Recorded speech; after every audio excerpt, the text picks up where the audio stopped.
Hello and welcome. Well, it's a early Sunday evening and I don't expect anyone or hardly anyone to watch this live, but I felt compelled to share some of my thoughts. Who am I? Well, nobody, everybody.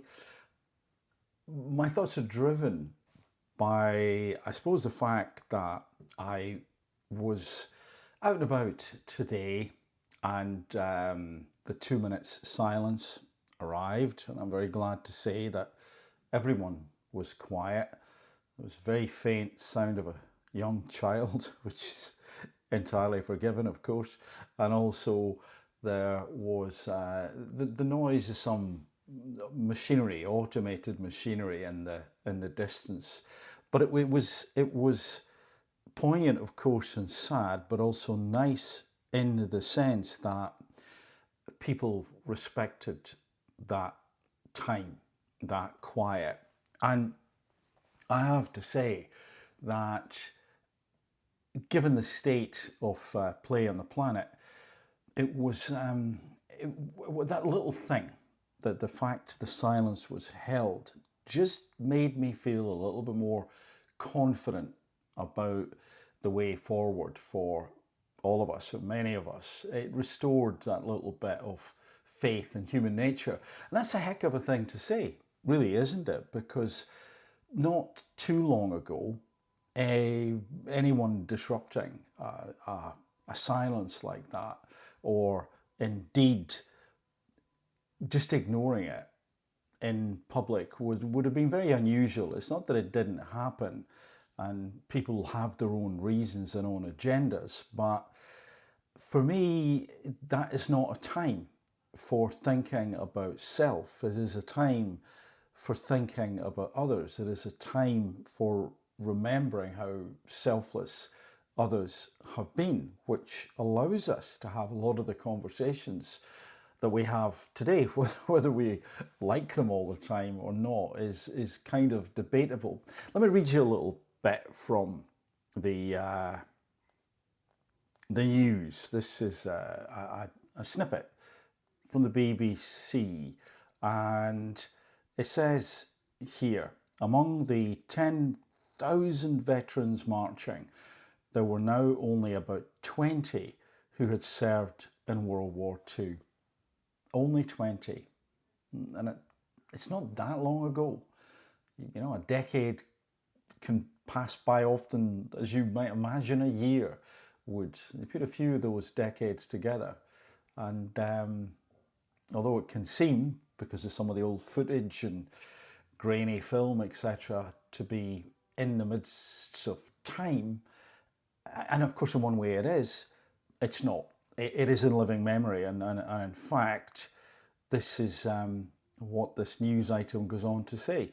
This was still living memory rather than a history lesson for those last survivors of the conflict.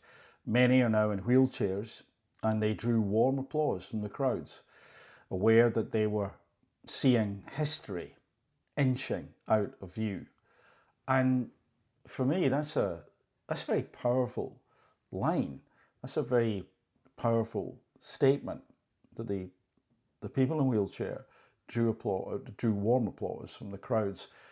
The crowd essentially being aware they were seeing history inching out of view.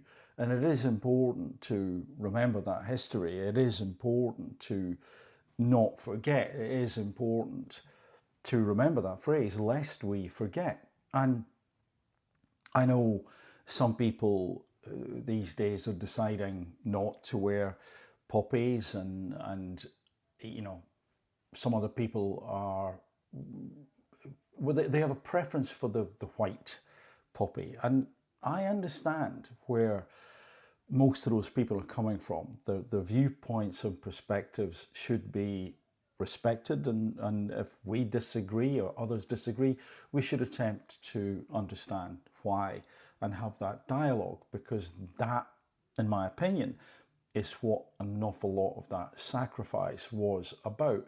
Much of the discourse that we see today much of the dialogue, much of the falling out would not be possible, would not be remotely possible if history had gone another way. And indeed, in going that way, if the people who could have gotten in power did get in power and hung on to that power, then goodness knows where we would be.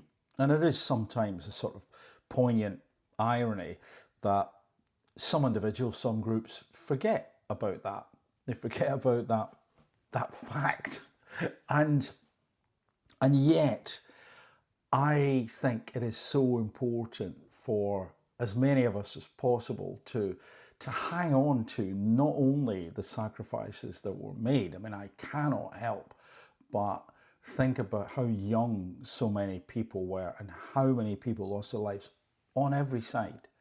On every side. Most people did not want to have to put themselves in harm's way, and they did, they would be scared, a lot of them.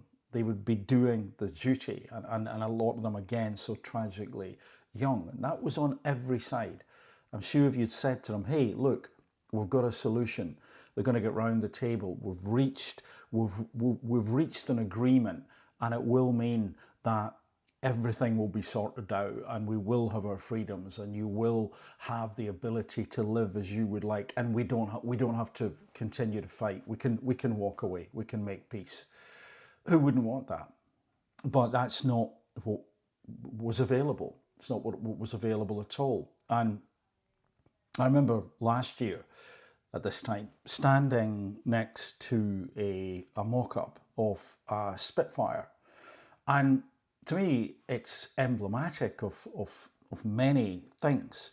And remember, I'm not just talking about one country. An awful lot of people from several countries gave their lives doing what maybe they didn't believe in, and some of them did believe in it. And so the whole thing is a tragedy. This Spitfire, when you looked at it up close, if you've ever done that, is well, the machines are incredible feats of engineering, of course. And again, there was huge sacrifice and labour, intensive labour to produce them. Unfortunately, their eventual, let's say, purpose was one of, one could argue, liberation and safety, but it was also destruction. Such is war.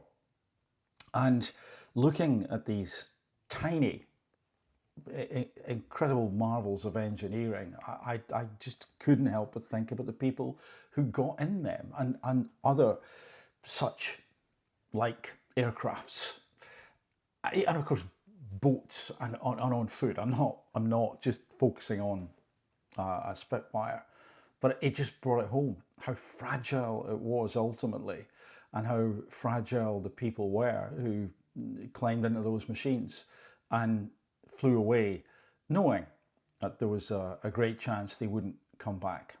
And so, yes, yeah, I'm in a somber mood about it, and yet I'm also then thinking about why it was important and why we need to remember certain things.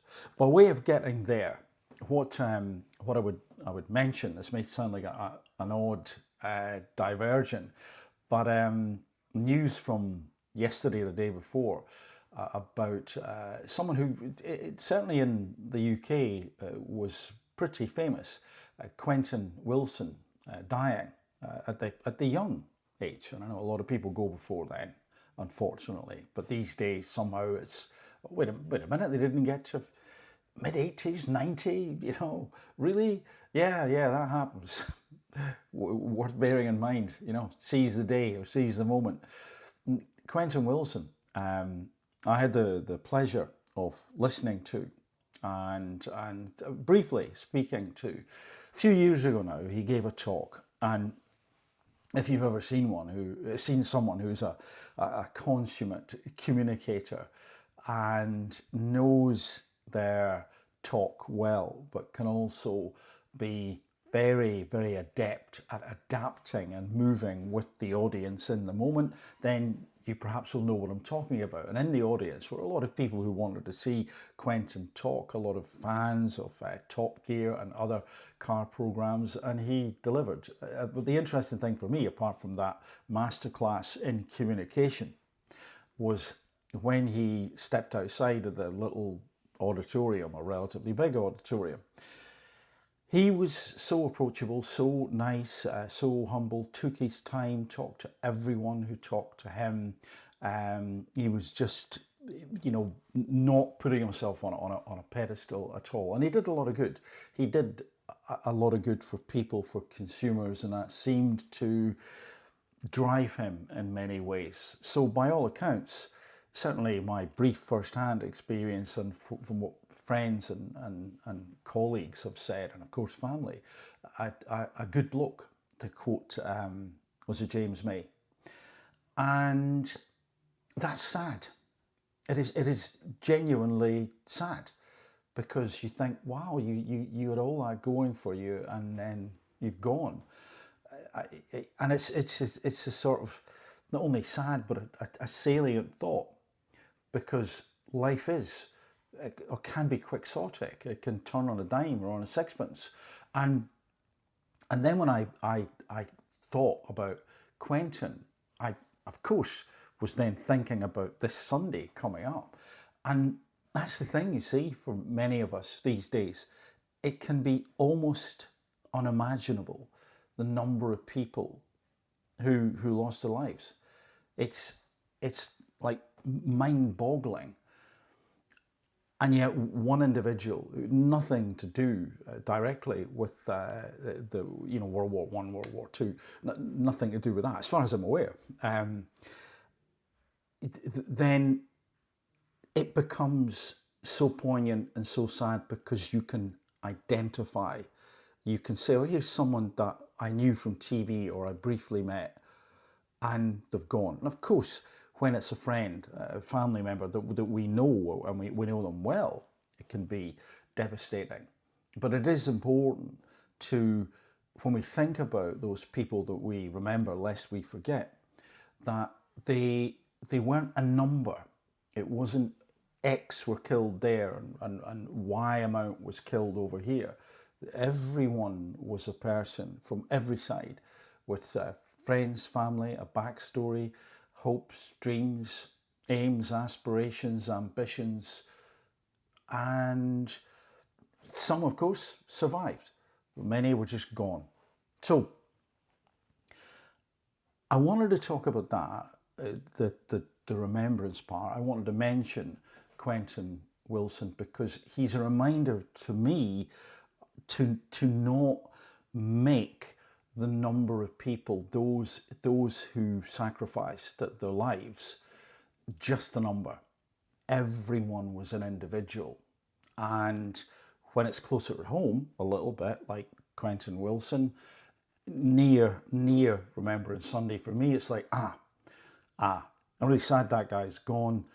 I can't multiply that by millions, because I just can't do it. But what I can do is tell myself intellectually that everyone who gave their lives had a story. Everyone was probably, I would say the vast majority, someone that I would have gotten along with, would have liked, if I'd met them. And I have met people. I used to have some in-depth conversations with one World War II soldier, and he's gone now, but that brought it very much to life for me. Then what I'd like to do is to skip on to present day, because we find ourselves in a situation where it is so easy to fall out over trivial things. It's so easy to fall out about things that are important, but to each other, the other group. And I cannot help but think, on a day like today, how important it is to remind me, if no one else, that when we look at other people and we place them in the out group as opposed to the in group, we can, to a degree, dehumanize, we can demonize, we can ridicule, we can dislike, we can even hate. And we've been given the opportunity, because of the sacrifices of others over the years, to have a forum within which we can, where possible, dialogue and talk. And that, I think, shouldn't be taken lightly. And so two things, and maybe you can let me know when you watch this recording, if you watch the recording, if it records, if it turns out, and if you've watched this long, maybe you let me know, what you think about this, because this ability that we have to look at other people, the separate tribe, and not engage and not talk and just demonize, to use that word again, is dangerous. It's tempting, but it's dangerous, particularly these days. So could it be, should it be, that each and every one of us, because if there's enough of us, it makes a difference, must consider that dialogue and not dehumanizing the other group, the out group, is of paramount importance. It is easy to do, particularly when emotional temperatures get raised. Very easy to do.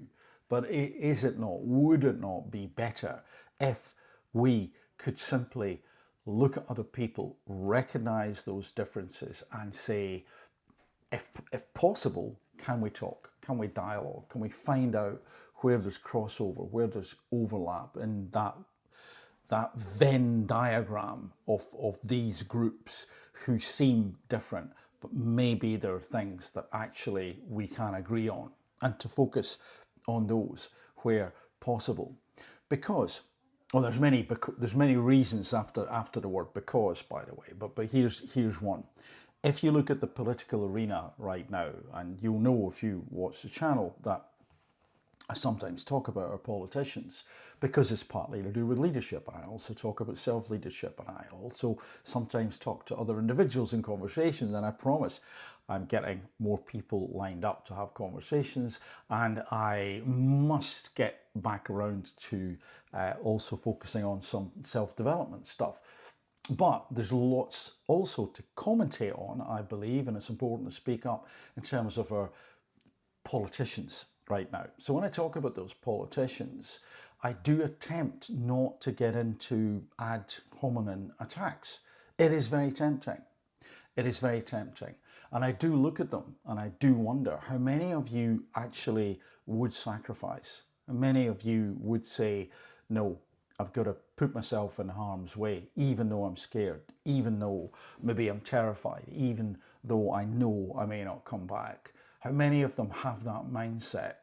Many of them would simply find a way to not get involved, to use power, influence, ways to escape, whether physically or legally or something. And I'm not saying all of them would at all, thank goodness, but you do wonder about some. And then, I guess, to round this little, I suppose, almost thought exercise, have you considered that it is in the interests of some people to have the population fight amongst themselves? And so on one hand, I think it is very important to be able to have those robust discussions, because that's how we move the conversation forward. We don't understand if we can't tease out things. Yeah, I say this, you say I don't agree with that, and I say, why don't you agree? You agree with that, and you say, well, because it is, and I go, I can't accept that. Could you explain it in a different way? And maybe we have to agree to disagree, but at least we've had that dialogue, at least we've had that conversation. But it is in some people's interests if we never do. It is in some people's interests if what happens is the population is just simply split along several different fracture lines and they don't talk at all. Indeed, they are othering each other, they are dehumanizing, they are demonizing, and maybe they simply cannot see properly the other group or individual through a haze of dislike, disgust, anger. And I can see why that could happen.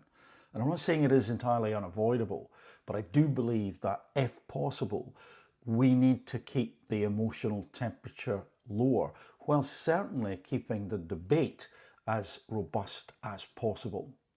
Because if we get into not being able to find those items, those things in common, then potentially we may find ourselves in a situation where we are pitted more and more against one another. And those divisions these days appear to be able to be made up, it would seem at times, just found, just plucked out of the air.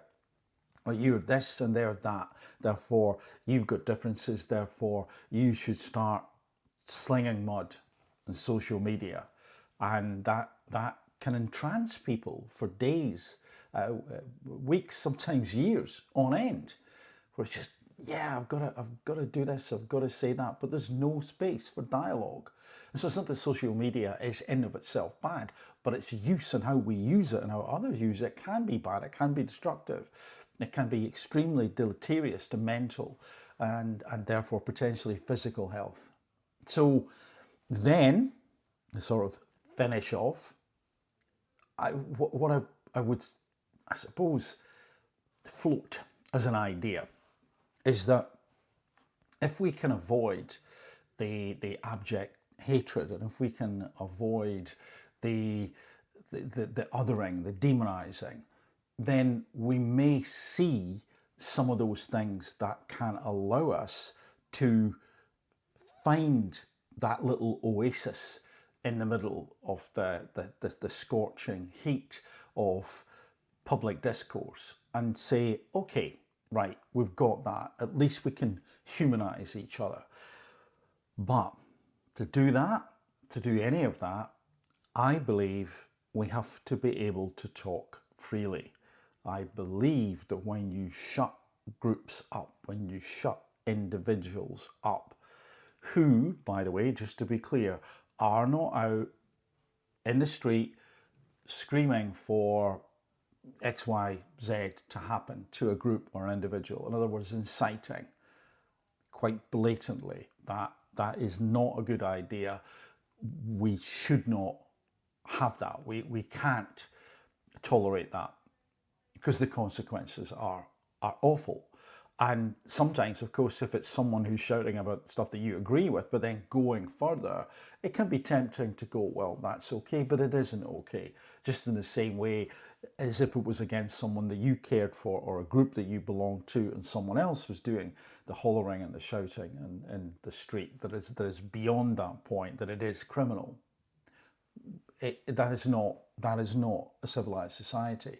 But I do believe a civilized society allows us to have the ability to say, I disagree, I have a different opinion. And that if some people are silenced because they do not apparently comply with the thinking of the day from certain people who are in power and a position of influence, then this is dangerous, because who's to say they are right? Who's to say that the other individual or group are wrong?